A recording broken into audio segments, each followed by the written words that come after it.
इसको अगर 100 दफा कोई शख्स पढ़ ले, अच्छा। ला हौला वला कुव्वता इल्ला बिल्लाह, सही सही। लेकिन पढ़ना कैसे है? पढ़ना इस तरह नहीं है कि आप बस पढ़ते जाए। ये है क्या? ला हौला वला कुव्वता इल्ला बिल्लाह असल में क्या है? हौल का माना भी कुव्वत है और कुव्वत का माना भी कुव्वत है। ला हौला वला कुव्वत, यूं कह लीजिए ना कोई इज्तिमाई ताकत, ना कोई इनफिरादी ताकत, इल्ला बिल्लाह, सिवाय अल्लाह के। या ना गुनाह छोड़ने की ताकत, ना नेकी करने की ताकत, सही। इल्ला बिल्लाह। यानी या तो एक को पॉजिटिव बना ले, एक को नेगेटिव बना ले, या एक को इज्तिमाई या एक को इनफिरादी। सही। अब अल्लाह के सामने इसको अपना मसला समझ के ना, अपना जो भी मसला है वो सोचे, सही। और सोच के अपने अल्लाह के सुपुर्द कर दे।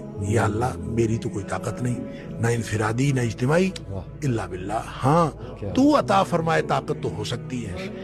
यूं मैं इसको कहता हूं, ये बेबसी का कलमा है। बेबस आदमी अपने अल्लाह के सामने बेबसी का इजहार करे इस कलमे के जरिए। सही सही।